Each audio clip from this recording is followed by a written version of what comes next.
ನಮಸ್ಕಾರ ವೀಕ್ಷಕರೇ, ನಾನು ಡಾಕ್ಟರ್ ರವಿ ಕೆ ಆರ್, ಶಿವಮೊಗ್ಗದ ಸಹ್ಯಾದ್ರಿ ನಾರಾಯಣ ಆಸ್ಪತ್ರೆಯಲ್ಲಿ ಕಿಡ್ನಿ ತಜ್ಞ ಕೆಲಸ ಮಾಡ್ತಿದ್ದೇನೆ. ನನ್ನ YouTube channel kidney care by doctor Ravi K ಆರ್ಗೆ ನಿಮಗೆ ಮತ್ತೆ ಸ್ವಾಗತ. ಇವತ್ತು ನಾವು ಪೆರಿಟೋನಿಯಲ್ ಡಯಾಲಿಸಿಸ್ ಹಾಗೂ ಹೀಮೋಡಯಾಲಿಸಿಸ್, ಈಗ ನಾವು ಗೊತ್ತಿರೋ ಹಾಗೆ ಹೀಮೋಡಯಾಲಿಸಿಸ್ ಅನ್ನೋದು ಹಾಸ್ಪಿಟಲಲ್ಲಿ ಮಾಡುವಂಥ ಒಂದು ಕಿಡ್ನಿ ಫೇಲ್ಯೂರ್ಗೆ ಟ್ರೀಟ್ಮೆಂಟು, ಪೆರಿಟೋನಿಯಲ್ ಡಯಾಲಿಸಿಸ್ ಅನ್ನೋದು ಮನೆಯಲ್ಲಿ ಮಾಡುವಂಥ ಒಂದು ಟ್ರೀಟ್ಮೆಂಟು. ಸೊ ಇದೆರಡರ ಬಗ್ಗೆ ಕೆಲವು ಅಂಶಗಳನ್ನು ತಿಳ್ಕೊಳ್ಳಿಕ್ಕೆ ಪ್ರಯತ್ನ ಮಾಡೋಣ. ಸೊ ಕಿಡ್ನಿ ಫೇಲ್ಯೂರ್ ಅಂದ ಕೂಡಲೇ ಮುಖ್ಯವಾಗಿ ಜನಕ್ಕೆ ಮನಸ್ಸಲ್ಲಿ ಬರುವಂಥದ್ದು ಅಂದರೆ ಹಾಸ್ಪಿಟಲ್ಗೆ ಹೋಗ್ಬೇಕಾ, ನಾವು ಪ್ರತಿ ಸರಿ ಡಯಾಲಿಸಿಸ್ ಮಾಡ್ಬೇಕಾದ್ರೆ ಹಾಸ್ಪಿಟಲ್ಗೆ ಹೋಗ್ಬೇಕಾ ಅನ್ನೋದು ಮೇನ್ ಪ್ರಶ್ನೆ ಇರುತ್ತೆ. ಸೊ ಹಾಗಾಗಿ ಈ ಹೀಮೋಡಯಾಲಿಸಿಸ್ ಅನ್ನೋದು ವಾರಕ್ಕೆ 2 ಸರಿ ಅಥವಾ ವಾರಕ್ಕೆ 3 ಸರಿ ನಾವು ಹಾಸ್ಪಿಟಲ್ಗೆ ಹೋಗಿ, ಅಂದರೆ ಪೇಷಂಟು ಹಾಸ್ಪಿಟಲ್ಗೆ ಹೋಗ್ತಾರೆ, ಅಲ್ಲಿ ಡಯಾಲಿಸಿಸ್ ಯೂನಿಟಲ್ಲಿ ಹೋಗ್ತಾರೆ, ಅಲ್ಲಿ ಮಲ್ಕೊಳ್ತಾರೆ, ಡಯಾಲಿಸಿಸ್ನ 4 ಅವರ್ಸ್ ಮಾಡಿಕೊಂಡು ಬರುವಂಥ ಒಂದು ಟ್ರೀಟ್ಮೆಂಟ್ ಇರುತ್ತೆ. ಆದರೆ ಪೆರಿಟೋನಿಯಲ್ ಡಯಾಲಿಸಿಸ್ ಅಥವಾ ಹೋಮ್ ಡಯಾಲಿಸಿಸ್ ನಲ್ಲಿ ಏನ್ ಮಾಡ್ತೀವಿ, ಅದರಲ್ಲಿ ನಾವು ಮನೆಯಲ್ಲೇ ಮಾಡ್ಕೊಳ್ಳುವಂತ ಒಂದು ಟ್ರೀಟ್ಮೆಂಟ್.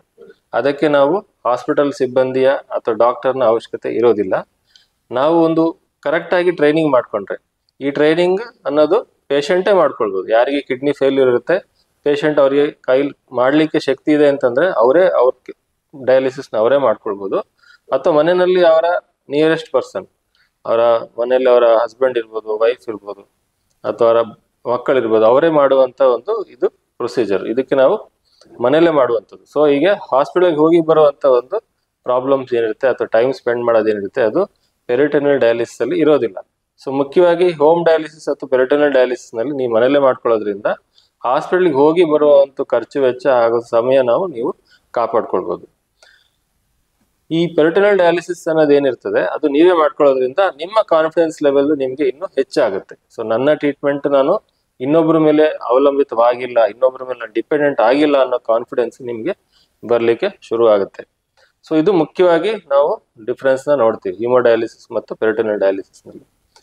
ಹಾಗೆ ಟೆಕ್ನಿಕಲಿ ನೋಡಿದ್ರೆ, ಅಂದ್ರೆ treatment which is the best, ಯಾವ್ದು ಒಳ್ಳೇದು ಟ್ರೀಟ್ಮೆಂಟ್ ಅಂದ್ರೆ ಎರಡು ಕೂಡ ಒಳ್ಳೇದೆ. ಈ ಪೇಷಂಟ್ ಕಂಡೀಷನ್ ಮತ್ತೆ ಅವರ ಒಂದು ಆಪ್ಷನ್ ಏನಿರುತ್ತೆ, ಅವರ ಒಂದು ಚಾಯ್ಸ್ ಏನಿರುತ್ತೆ, ಅದ್ರ ಮೇಲೆ ಇದು ಟ್ರೀಟ್ಮೆಂಟ್ ಡಿಸೈಡ್ ಆಗುತ್ತೆ. ಬಹಳಷ್ಟು ದೂರದಿಂದ ಅಂದ್ರೆ ಹಾಸ್ಪಿಟಲ್ ಅಲ್ಲಿ ಬರ್ಲಿಕ್ಕೆ ತುಂಬಾ ಕಷ್ಟ ಆಗುತ್ತೆ, ಗುಡ್ಡಗಾಡು ಪ್ರದೇಶದಲ್ಲಿದ್ದಾರೆ ಅಥವಾ ರಿಮೋಟ್ ಪ್ಲೇಸಸ್ ಅಲ್ಲಿ ಇದ್ದಾರೆ, ಅಥವಾ ಕರ್ಕೊಂಡು ಬರ್ಲಿಕ್ಕೆ ಯಾರಿಗೆ ಮನೆಯಲ್ಲಿ ವ್ಯವಸ್ಥೆ ಇರೋದಿಲ್ಲ, ಸೋಷಿಯಲ್ ಸಪೋರ್ಟ್ ಇರೋದಿಲ್ಲ, ಅವರಿಗೆ peritoneal dialysis is always the best ಅವರಿಗೆ. ಆದ್ರೆ ಪೆರಿಟೋನಿಯಲ್ ಡಯಾಲಿಸಿಸ್ ಟೆಕ್ನಿಕಲಿ ಕೆಲವರಿಗೆ ಕಣ್ ದೃಷ್ಟಿ ಕಡಿಮೆ ಇರುತ್ತೆ, ಅವ್ರಿಗೆ ಮಾಡ್ಲಿಕ್ಕೆ ಆಗ್ತಾ ಇರೋದಿಲ್ಲ, ಅವರಾಗಿ ಆ ಟ್ಯೂಬ್ಸ್ ನ ಜೋಡಿಸ್ಕೊಳ್ಳಿಕ್ಕೆ ಶಕ್ತಿ ಇರೋದಿಲ್ಲ ಅಥವಾ ಮನೆಯಲ್ಲಿ ಸಪೋರ್ಟ್ ಇರೋದಿಲ್ಲ, ಅವ್ರಿಗೆ ಹೀಮೋಡಯಾಲಿಸಿಸ್ ಈಸ್ ದ ಬೆಸ್ಟ್. ಇದೆರಡು ವೆರಿ ಇಂಪಾರ್ಟೆಂಟ್. ಇನ್ನೊಂದು ಮುಖ್ಯವಾಗಿನ ಅಂಶ ಅಂದ್ರೆ, ನಾವು ಯಾವಾಗ ಹೀಮೋಡಯಾಲಿಸಿಸ್ ಮತ್ತೆ ಪೆರಿಟೋನಿಯಲ್ ಡಯಾಲಿಸಿಸ್ ಕಂಪೇರ್ ಮಾಡ್ತೀವಿ, ಇದರಲ್ಲಿ ಕ್ವಾಲಿಟಿ ಆಫ್ ಲೈಫ್, ಎರಡರಲ್ಲೂ ಕೂಡ ಕ್ವಾಲಿಟಿ ಆಫ್ ಲೈಫ್ ಚೆನ್ನಾಗಿರುತ್ತೆ. ಆದ್ರೆ ಈ ಕೆಲವರಿಗೆ ಕಿಡ್ನಿ ಪ್ರಾಬ್ಲಮ್ ಶುರುವಾದ್ಮೇಲೆ ಯೂರಿನ್ ಬರೋದು ಸಾಕಷ್ಟು ಕಡಿಮೆ ಆಗ್ಬಿಡುತ್ತೆ.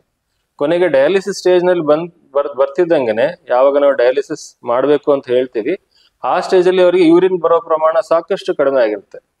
ಸೊ ಈ ಪ್ರಮಾಣನ ನಾವು ಸಾಕಷ್ಟು ಉಳಿಸ್ಕೊಳ್ಬೇಕು ಅಂದ್ರೆ, ಅದಕ್ಕೆ ನಾವು ರೆಸಿಡಿಯಲ್ ರೀನಲ್ ಫಂಕ್ಷನ್ ಅಂತ ಕರಿತೀವಿ, ಅಥವಾ ರೆಸಿಡಿಯಲ್ ಯೂರಿನ್ ಔಟ್ಪುಟ್ ಅಂತ ಕರಿತೀವಿ. ಅದನ್ನ ಚೆನ್ನಾಗಿ ನೀವು ಉಳಿಸ್ಕೊಳ್ಬೇಕು ಅಂದ್ರೆ ಅದಕ್ಕೆ peritoneal dialysis is good option. ಯಾಕೆ ಅಂತಂದ್ರೆ ಪೆರಿಟೋನಿಯಲ್ ಡಯಾಲಿಸಿಸ್ ನಲ್ಲಿ ಡಯಾಲಿಸಿಸ್ ಮಾಡ್ಬೇಕಾದ್ರೆ BP ಫ್ಲಕ್ಚುಯೇಷನ್ಸ್ ಜಾಸ್ತಿ ಆಗ್ತಾ ಇರೋದಿಲ್ಲ, ಯಾಕಂದ್ರೆ ಸ್ಲೋ ಪ್ರೊಸೆಸ್, ಜಾಸ್ತಿ ಫ್ಲಕ್ಚುಯೇಷನ್ಸ್ ಆಗ್ತಾ ಇರೋದಿಲ್ಲ. ಹಾಗಾಗಿ ರೆಸಿಡಿಯಲ್ ಯೂರಿನ್ ಔಟ್ಪುಟ್ ಅಥವಾ ನಮ್ಮ ದೇಹದಲ್ಲಿ ಏನು ಯೂರಿನ್ ಪ್ರೊಡಕ್ಷನ್ ಆಗ್ತಿರ್ತದೆ, ಅದನ್ನ ನಾವು ಸಾಕಷ್ಟು ಡಯಾಲಿಸಿಸ್ ಮಾಡಬೇಕಾದ್ರೆ ಉಳಿಸ್ಕೊಳ್ಬೇಕು ಅಂತಂದ್ರೆ ಅದಕ್ಕೆ ಪೆರಿಟೋನಿಯಲ್ ಡಯಾಲಿಸಿಸ್ ಅನ್ನೋದು ಒಳ್ಳೆ ಆಪ್ಷನ್. ಹಾಗೆ ಇನ್ನೊಂದು ಮುಖ್ಯವಾಗಿನ ಅಂಶ ನಾವು ತಿಳ್ಕೊಳ್ಬೇಕು ಅಂತಂದ್ರೆ, ಯಾರಿಗೆ ಫಿಸ್ಟುಲಾ ಪ್ರಾಬ್ಲಮ್ ಇರುತ್ತೆ, ಅಥವಾ ನೀವು ಗೊತ್ತಿರಬೇಕು, ಡಯಾಲಿಸಿಸ್ ಟ್ರೀಟ್ಮೆಂಟ್ ಶುರು ಮಾಡ್ಬೇಕು ಅಂತಂದ್ರೆ ಹೀಮೋಡಯಾಲಿಸಿಸ್ ನಮ್ಮ ನರ ಜೋಡಣೆ ಆಪರೇಷನ್ ಮಾಡ್ತಾರೆ, ಫಿಸ್ಟುಲಾ ಮಾಡ್ತಾರೆ. ಆದ್ರೆ ಕೆಲವರುಗಳಿಗೆ ಆ ನರ ಬಹಳ ಸಣ್ಣದಾಗಿರುತ್ತೆ. ಎಷ್ಟು ಸರಿ ಫಿಸ್ಟುಲಾ ಅಂತ ನಾವು ಕ್ರಿಯೇಟ್ ಮಾಡ್ತೀವಿ, ಅವರಿಗೆ ಫಿಸ್ಟುಲಾ ಮಾಡಿದ್ರು ಕೂಡ ಅದು ಸಕ್ಸಸ್ ಆಗ್ತಾ ಇರೋದಿಲ್ಲ. ಕೆಲವು ಗ್ರಾಫ್ಟ್ ಮಾಡಿಸ್ಕೊಳ್ತಾರೆ, ಆದ್ರೆ ಗ್ರಾಫ್ಟ್ ಕೂಡ ಸಕ್ಸಸ್ ಆಗ್ತಿರಲ್ಲ. ಅಂತವರಿಗೆ ಪೆರಿಟೋನಿಯಲ್ ಡಯಾಲಿಸಿಸ್ ಯಾವಾಗ್ಲೂ ಒಳ್ಳೆ ಆಪ್ಷನ್. ಯಾಕಂದ್ರೆ ನಿಮ್ಗೆ ಆಗ್ಲೇ ಹೇಳಿದ ಹಾಗೆ ಪೆರಿಟೋನಿಯಲ್ ಡಯಾಲಿಸಿಸ್ ನಲ್ಲಿ ಯಾವುದೇ ಬ್ಲಡ್ ಕಾಂಟ್ಯಾಕ್ಟ್ ಇರೋದಿಲ್ಲ, ದೇಹದಿಂದ ರಕ್ತ ಹೊರಗೆ ಬರೋದಿಲ್ಲ. ಆ ಹೊಟ್ಟೆನಲ್ಲಿ ಏನ್ ನಾವು ಟ್ಯೂಬ್ ಹಾಕ್ತಿವಿ, ಅದರಲ್ಲಿ ಬ್ಲಡ್ ಬಾಡಿನಲ್ಲಿ ಪೆರಿಟೋನಿಯಲ್ ಕ್ಯಾವಿಟಿನಲ್ಲಿ ಫಿಲ್ಟರ್ ಆಗ್ತಾ ಇರುತ್ತೆ. ಸೊ ಇದಕ್ಕೆ ಯಾರಿಗೆ ಫಿಸ್ಟುಲಾ ಫೇಲ್ಯೂರ್ ಇರುತ್ತೆ ಅಥವಾ ಗ್ರಾಫ್ಟ್ ಫೇಲ್ಯೂರ್ ಇರುತ್ತೆ, ಯಾರಿಗೆ ಸಕ್ಸಸ್ ಆಗೋದಿಲ್ಲ, ಅವರಿಗೆ ಪೆರಿಟೋನಿಯಲ್ ಡಯಾಲಿಸಿಸ್ ಒಳ್ಳೆ ಆಪ್ಷನ್. ಇದು ಮುಖ್ಯವಾಗಿ ನಾವು ಡಯಾಲಿಸಿಸ್ ನಲ್ಲಿ ನಾವು ಕಂಪೇರ್ ಮಾಡಿದಾಗ ನಾವು ಚಾಯ್ಸ್ ನಾವು ಆಪ್ಷನ್ಸ್ ತಗೊಳ್ಬೇಕಾಗುತ್ತೆ. ಹಾಗೆ ಪೆರಿಟೋನಿಯಲ್ ಡಯಾಲಿಸಿಸ್ ನಲ್ಲಿ ಕೂಡ ಕೆಲವು ಡ್ರಾಬ್ಯಾಕ್ಸ್ ಇದೆ. ಏನು ಡ್ರಾಬ್ಯಾಕ್ಸ್ ಅಂತಂದ್ರೆ, ನಿಮಗೆ ಹರ್ನಿಯಾ ಇತ್ತು ಅಂದ್ರೆ, ಹೊಟ್ಟೆನಲ್ಲಿ ಹರ್ನಿಯಾ ಇತ್ತು ಅಂದ್ರೆ, ಯಾವ್ದಾದ್ರು ಒಂದು ಅಂಬಿಲಿಕಸ್ ಒಕ್ಕಳ ಭಾಗದಲ್ಲಿ ಹರ್ನಿಯಾ ಇತ್ತು, ಅಥವಾ ಹೊಟ್ಟೆಯ ಕೆಳಭಾಗ ಇಂಗ್ವನಲ್ ರೀಜನ್ ಅಂತ ನಾವು ಹೇಳ್ತೀವಿ, ಗುದ ಭಾಗದಲ್ಲಿ ಅಲ್ಲಿ ಹರ್ನಿಯಾ ಇತ್ತು ಅಂದ್ರೆ, ಅಥವಾ ಬೇರೆ ರೀತಿಯಾದ ಲಂಗ್ಸ್ ಪ್ರಾಬ್ಲಮ್ ಇತ್ತು, ಅಬ್ಸ್ಟ್ರಕ್ಟಿವ್ ಡಿಸೀಸ್ ಅಂದ್ರೆ ಶ್ವಾಸಕೋಶದ ಯಾವ್ದಾದ್ರು ಸಮಸ್ಯೆ ಇತ್ತು ಅಂದ್ರೆ, ಅಂತವರಿಗೆ ಪೆರಿಟೋನಿಯಲ್ ಡಯಾಲಿಸಿಸ್ ಮಾಡೋದು ಸ್ವಲ್ಪ ಕಷ್ಟ ಆಗುತ್ತೆ. ಅವರಿಗೆ ಹಿಮೋಡಯಾಲಿಸಿಸ್ ಅಥವಾ ಹಾಸ್ಪಿಟಲ್ಗೆ ಬಂದು ಮಾಡುವಂತ ಒಂದು ಡಯಾಲಿಸಿಸ್ ಯಾವಾಗ್ಲೂ ಒಳ್ಳೆಯ ಆಪ್ಷನ್. ಹಾಗೆ ಕಂಪೇರ್ ಮಾಡ್ತಾ ಹೋದ್ರೆ ಕೆಲವರಿಗೆ ಈ ಡಯಾಲಿಸಿಸ್ ಸ್ಟೇಜ್ ಬಂದವರಿಗೆ ಹಾರ್ಟ್ ಕೂಡ ತುಂಬಾ ವೀಕ್ ಇರುತ್ತೆ, ಅವರಿಗೆ ಬಿ ಪಿ ಫ್ಲಕ್ಚುಯೇಷನ್ಸ್ ತುಂಬಾ ಜಾಸ್ತಿ ಇರುತ್ತೆ. ಹಾಗಾಗಿ ಇಂಥವ್ರಿಗೆ ಹಿಮೋಡಯಾಲಿಸಿಸ್ ಮಾಡೋದು ಸ್ವಲ್ಪ ಕಷ್ಟ. ಒಂದು ಸರಿ ಡಯಾಲಿಸಿಸ್ ಶುರುವಾಗ್ತಿದ್ದಂಗೆ ಬಿ ಪಿ ತುಂಬಾ ಕಡಿಮೆ ಆಗ್ಬಿಡುತ್ತೆ. ಯಾರಿಗೆ? ಈ ಕಾರ್ಡಿಯಾಕ್ ಪೇಷಂಟ್ಸ್ಗೆ ಡಯಾಲಿಸಿಸ್ ಮಾಡೋದ್ರಿಂದ. ಅಂಥವರಿಗೆ ಪೆರಿಟೋನಿಯಲ್ ಡಯಾಲಿಸಿಸ್ ಅನ್ನೋದು ತುಂಬಾ ಒಳ್ಳೆ ಆಪ್ಷನ್. ಯಾಕಂದ್ರೆ ಪೆರಿಟೋನಿಯಲ್ ಡಯಾಲಿಸಿಸ್ ನಲ್ಲಿ ಬಿ ಫ್ಲಕ್ಚುಯೇಷನ್ಸ್ ಜಾಸ್ತಿ ಇರೋದಿಲ್ಲ. ಹಾಗಾಗಿ ಕಾರ್ಡಿಯಾಕ್ ಪೇಷಂಟ್ಸ್ ಯಾರಿರ್ತಾರೆ ಅಥವಾ ಕಾರ್ಡಿಯಾಕ್ ಪಂಪಿಂಗ್ ಕೆಪಾಸಿಟಿ ಯಾರಿಗೆ ಕಡಿಮೆ ಇರುತ್ತೆ ಅವರಿಗೆ ಪೆರಿಟೋನಿಯಲ್ ಡಯಾಲಿಸಿಸ್ ತುಂಬಾ ಒಳ್ಳೆ ಆಪ್ಷನ್.